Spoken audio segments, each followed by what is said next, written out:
Those of you who joined us for our spring community groups may remember watching a video for Anthony Magnabosco. Anthony is a worldwide promoter and practitioner of Street Epistemology.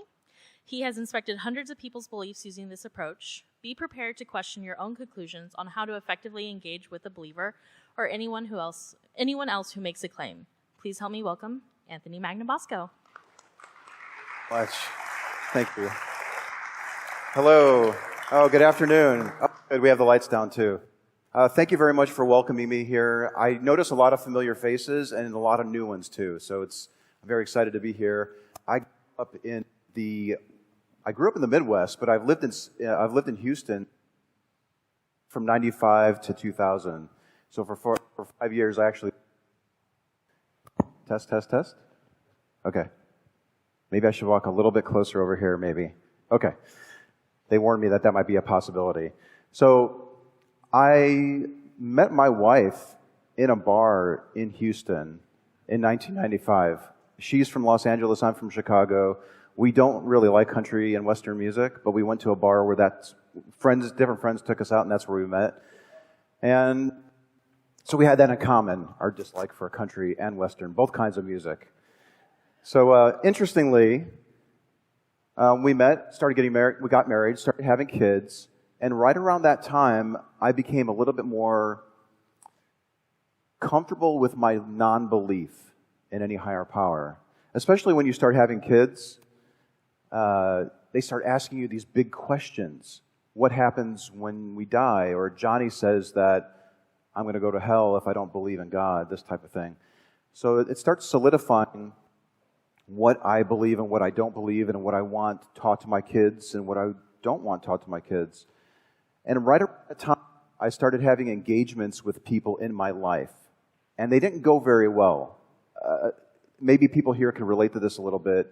When you come to grips with your lack of a belief, particularly if you were raised in a religion, we tend to lash out at the loved ones and our family and our friends because we kind of look back on it and think that maybe we were lied to.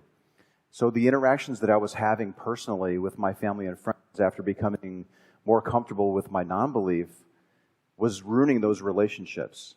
I was arguing with them. I was ridiculing them. I was giving them evidence to show how wrong they were. And surprise, surprise, that didn't really work very well in helping them reflect on their views. Has anyone tried that before? Show of hands? Yeah. Usually work. Now, right around this time, this was about 5 or 6 years ago, I was having horrible conversations with the people in my life. And I discovered a book called A Manual for Creating Atheists. In that book was this concept of street epistemology, and that's what I'll be talking about today. Before we get to that, though, I want to just take a step back and talk about the word epistemology. It's a complicated-sounding word, fairly academic. All it means is the study of knowledge, or how we come to think that something is true, how we come to say that we can know something. Street epistemology, just a show of hands, who has heard of street epistemology before? About half the group. That's awesome. Good. That excites me. It excites me that people have heard about it, and I'm exposing people that have not heard about this before to a group of people. That's fantastic. In a nutshell, street epistemology is where it's the opposite of arguing with a person. It's the opposite of ridiculing them or even giving them facts. It's not about telling somebody how wrong they are, and you need to change your mind because you're clearly mistaken. It's about asking how they concluded that what they think is true is actually real, that it's factually correct. And in the process of asking a person questions and helping them feel comfortable to talk through it, you can reveal problems in the steps that they use to reach their conclusion. And this is a really incredible technique. I've been going out with a GoPro camera and initiating talks with complete strangers on the street to have video examples to show people how you can use this. Unfortunately, people see that and think, oh, that's how you have to do it. That's the one and only way. I actually have to start talks with people like strangers. There's no way I'm going to do that. You don't have to do that. Most people who use this technique through conversation. Wait for opportunities to happen organically. So you might be getting coffee and somebody makes a claim. Perfect opportunity to engage with them using questions to see how they arrived at that conclusion. I was in San Antonio. I've been driving like crazy this past week. I just drove from San Antonio to Houston, gave a talk to Humanists of Houston, and then drove back to Austin to do the back cruise, and then I drove back over here, and now I'm going home. Anyways, I was driving, but as I was thinking, I was like driving and thinking that there's this scene in The Matrix that I think is such a good representation or a good metaphor for what tends to happen when we engage with people, particularly about God, but it could be any claim, especially political ones. We're usually trading barbs back and forth, right? And some of them land, and they hurt. And then we usually sort of pull the barb out, and then we build up our defenses even more so we don't get hit with those barbs as much. And with street epistemology, we're not really trading the barbs back and forth. We're examining the barbs. We're looking at, okay, so this is why you think that this is true. Can we explore why you think that's the case? So it's not a back and forth battle. It's a look at the weapons, I suppose, or the missiles that we're throwing back and forth at each other. Why are you giving me this information to change my mind? What is so compelling about it? And it's really fascinating when you take a step back and actually look at the reasons that people are giving for their beliefs, rather than giving them something that you found compelling and hoping that they'll find it compelling too. It's much more effective to ask them, why do you think that that's true? How did you conclude that that's a good reason? What method did you use? So, in street epistemology, we recognize this. I was actually looking at the core values. I'm going to walk over here. It doesn't signal. Boy, it already is. All right, I'm going to go over here and see what happens. But I noticed the core values of Houston. People are more important than beliefs. Reality is known through reason. These core values of Houston Oasis dovetail so nicely with what we do in street epistemology. We try to recognize that the claim that a person makes because they think that it's true is very tied to who they are, generally. There are some claims that we make that we're willing to give them up just by somebody saying that you're wrong. The example that I like to give is some people think that paper bags are better than plastic bags. Now, if I don't really have any skin in the game on that, I might be willing to change my mind on that and accept it and start using the other type of bag. But if I'm an advocate for paper bags and somebody's telling me that those are not as good as those plastic ones, and I've been for 30 years an advocate of paper bags, I'm going to probably take it a little bit more personally.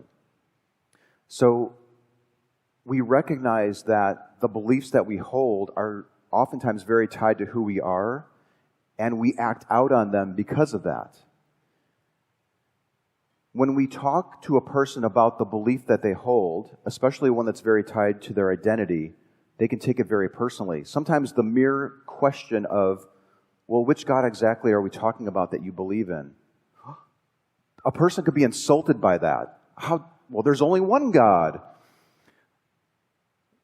We recognize that when we're engaging in a conversation with a person where we're using this different approach, this street epistemology approach, which is loosely based on Socratic method, we want to try to distance the identity of the person holding the belief and get to the method that a person is using to conclude that something is true. When you focus on method, when you focus on epistemology, and you don't get so focused on the actual claim or the value that the belief gives them, a person tends to be a little bit more introspective, a little bit more open to exploring the how. How did I conclude that that's true? And I have a video example where we get into this a little bit more. I also wanted to come up with a visual of a way to sort of visually explain what street epistemology is. I came up with this little pyramid thing. It's in the 3 sections, And as the sections grow down, as you start at the top and move to the bottom, they get larger, meaning more important, or the focus is more important, I think. Yes, we need to understand what the person's claim is. What specifically are they saying? They may be saying, I think ghosts are real. We need to understand what they mean by the word ghost, so ask for their definition. It might be helpful to get a sense of how sure they are that that's true. On a scale from 0 to 100, how confident are you that ghosts are real?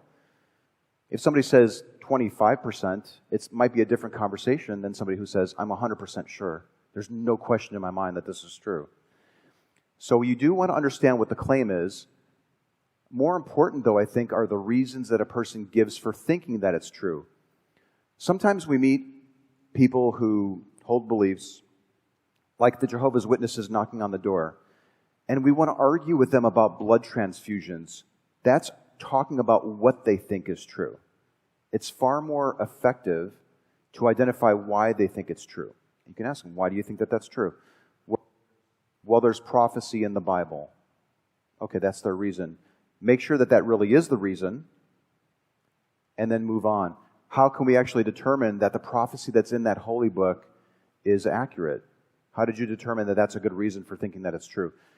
In Street Epistemology, while it's so tempting to argue with the doctrine and start throwing verses or barbs back and forth, right? They say, well, the Bible's inerrant. And we start giving verses of the Bible to show how it's not inerrant. If they're not believing in the God because of the inerrancy of the Bible, you're wasting your time talking about in contradictions in the Bible. So ask them why they think it's true. Keep driving down to the method. This is a slightly different way of looking at it in terms of the kind of questions you ask. So it can be really effective to ask questions to explore tell me exactly what it is you believe, but don't dwell on it. Get really into the reasons or the why and drive to the how. Now I have a video example here I'm going to show. This is on a university campus in San Antonio, Texas. Let me preface this a little bit. In order for me to explain what street epistemology is, or even teach it to people, I also offer a workshop. It's so helpful to show it. But before I play the video, this is about 6 minutes long, and it's broken up into 3 sections. Just so you know, I asked for permission to record. I spent a lot of time at the front building rapport, explaining what I'm doing. This individual and everyone that I record pretty much knows what's going on when they agree to record it. And then they have full control too. So even at the end of the conversation, they might say, you know what, I don't want you using that footage. And it's disappointing to have spent that time recording it. But if what they say, then I won't actually use the footage. But for the most part, at the end of conversations like this, where I'm engaging with a person who's sharing a claim that they make, at the end of the conversation, they're usually really grateful for having had the talk. They're really usually excited about it. Now, this video is actually the second conversation with this one young woman named Maritza.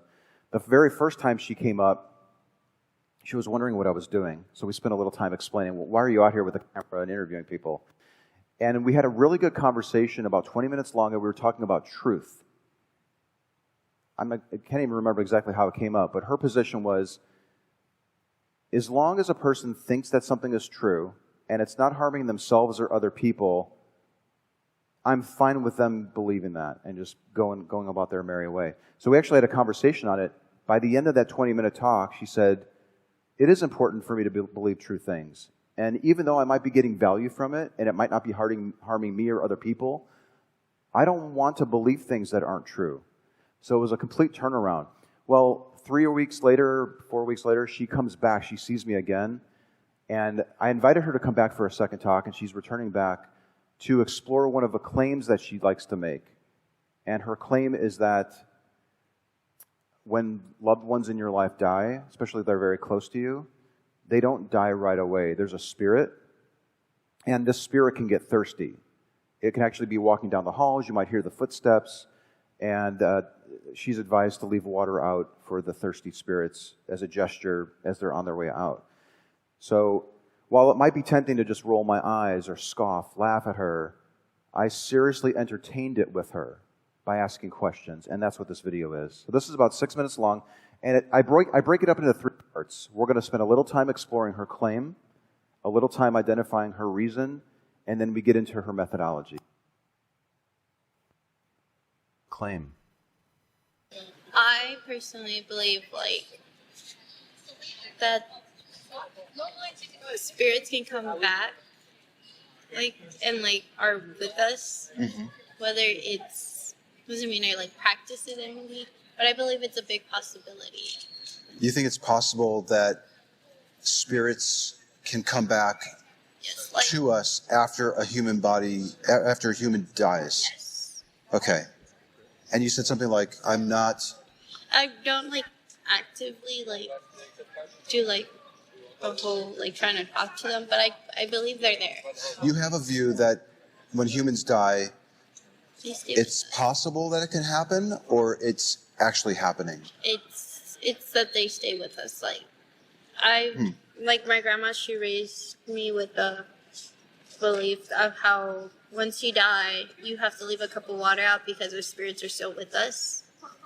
They stay with us for a good amount of time before they go wherever they need to go. So you keep a cup of water nearby so that in case they get thirsty on their travels, they can drink that. Your grandma advises leaving out a cup of water for spirits because after people pass, they don't necessarily go away right away? They don't go right immediately. And what's the purpose of the water? In case they get thirsty in their travels, they can drink water. If they get thirsty during their travels. Identify the reasons. I kept hearing, in my house, my grandpa died in my mom's room. So now my mom's room won't stay locked sometimes. The door, we'll lock it, and at middle of the night, we'll hear the footsteps, and the door opens. Huh.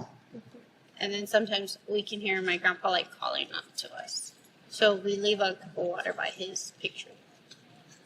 Interesting. Explore the methodology. Here's what I'm wondering about your evidence that you're using to claim with 90% confidence that spirits are real. Could I be raised in a household who thinks that leprechauns are real? All right? And if you wake up in the middle of the night and you actually hear what sounds like footsteps, that you're justified in being 90% confident that those are leprechauns pitter-pattering around the house. Would I be justified in my 90% by calling the sound of footsteps evidence to justify my claim?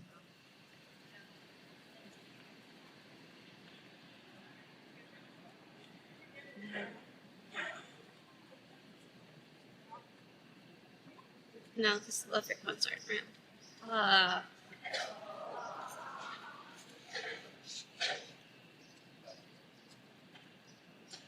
Okay, now I see what you're doing.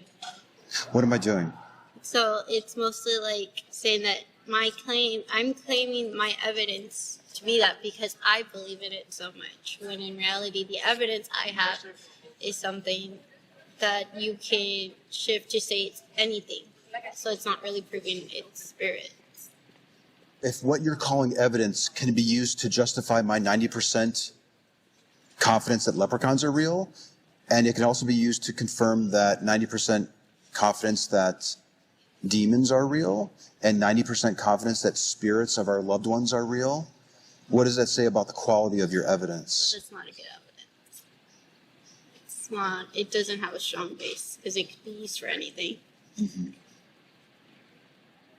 Okay. Now, if that's the case, is this moving too fast? No, but I'm questioning everything now. Mm-hmm. Questioning my belief. That tends to happen when people talk to me. Yeah, I forgot about this part. Okay. I'm really grateful that Maritza participated in the conversation with me. And we really had a great talk. It was nice and friendly and lighthearted. She shared a very emotional, personal part of herself.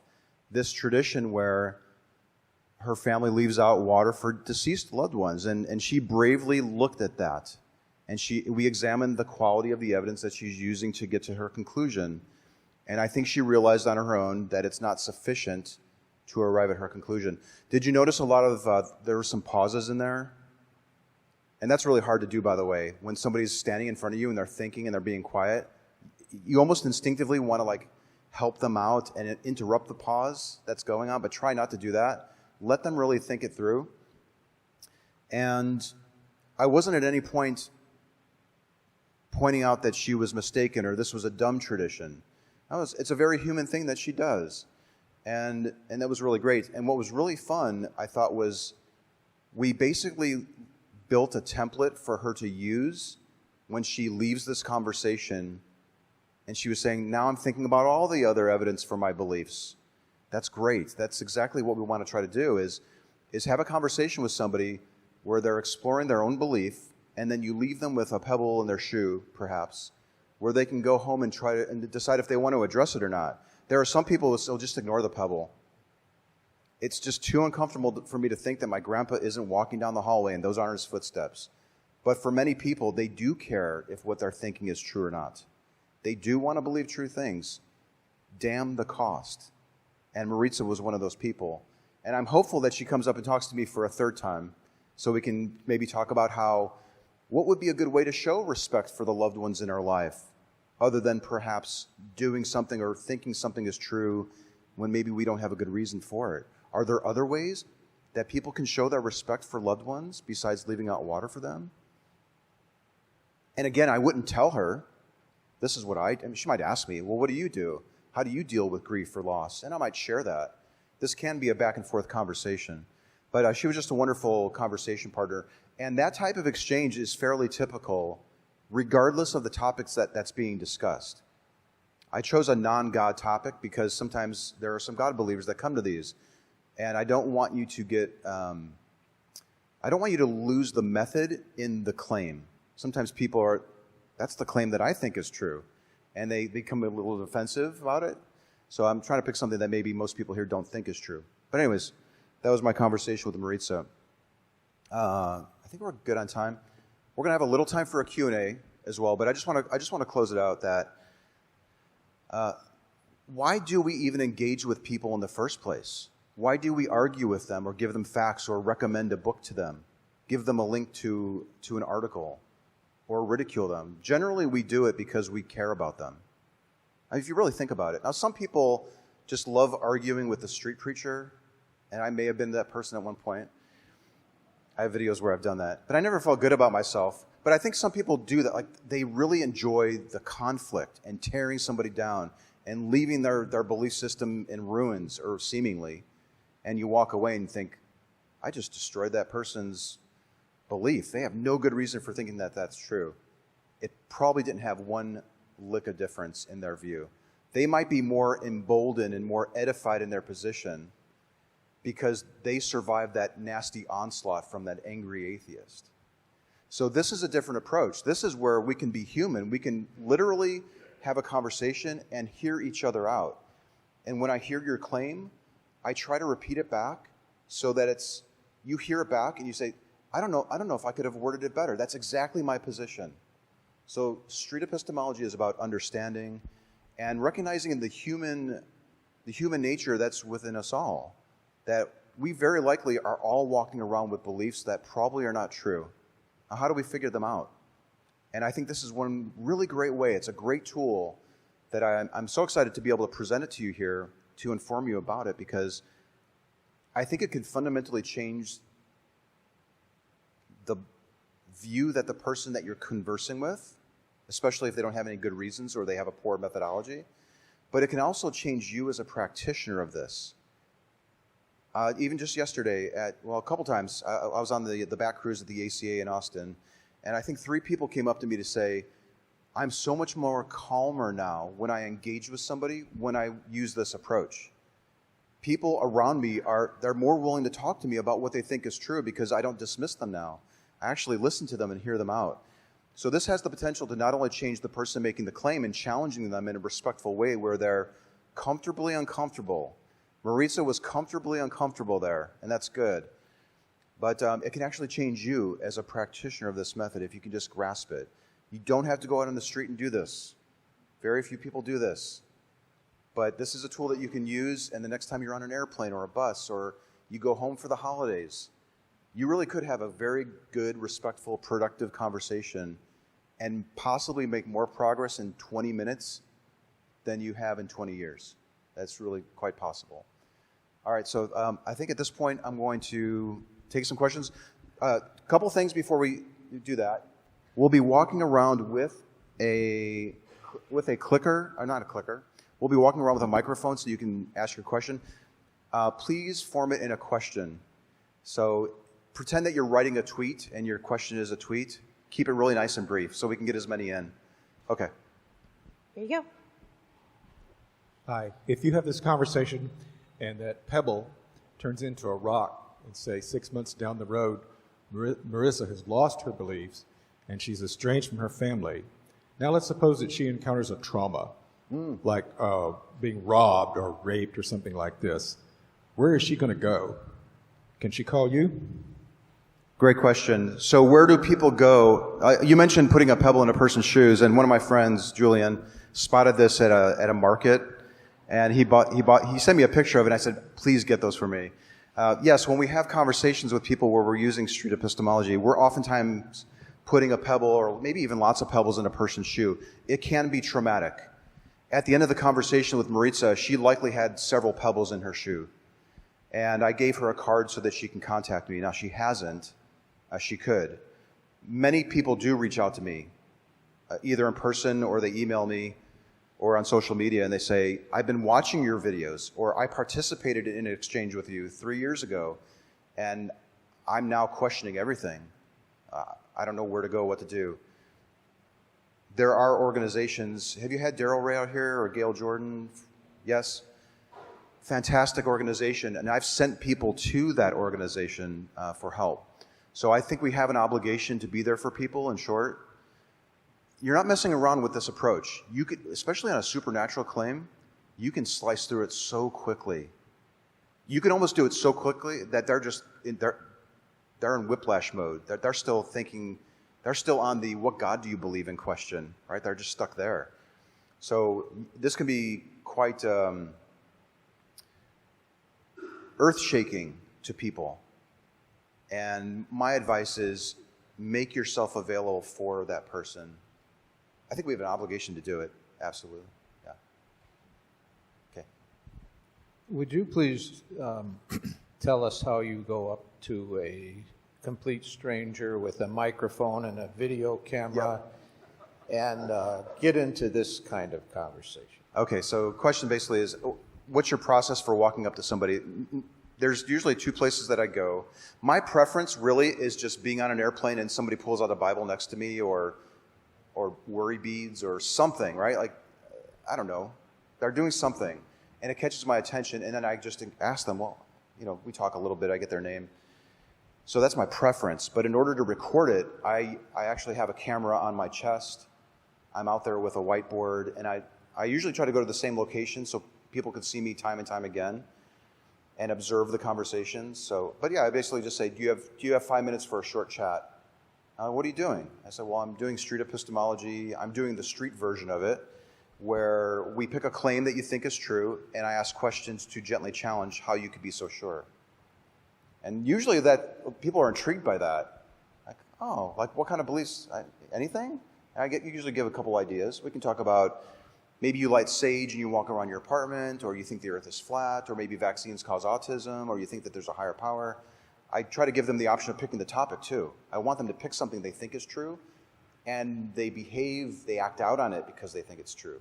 I want a belief that's tied to their identity, because this approach is really good for that and distancing them from it so that they can objectively look at it. So that's what I do. And then can I record it, blah, blah, blah, get their permission. It's amazing how many people will agree to do this. It's really quite amazing. I thought it would be tough, but probably 1 out of 4 people will agree to do it. It's really fascinating. Good question.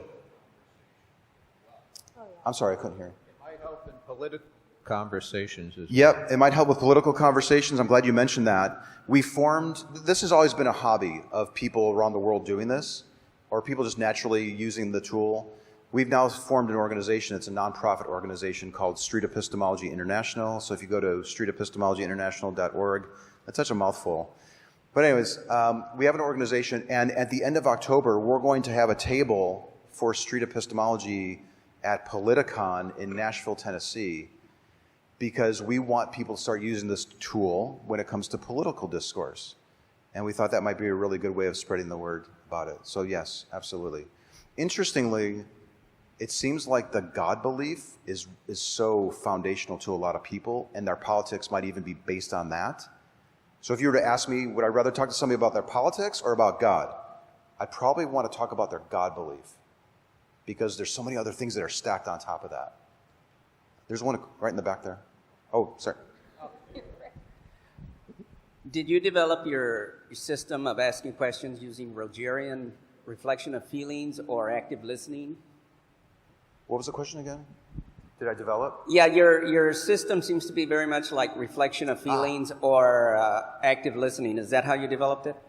Okay, so this idea was developed from a book that I read, and then I started going out to sort of disprove it, because I thought, this is too good to be true. Like, if this works, this is like finding plutonium in your backyard or something.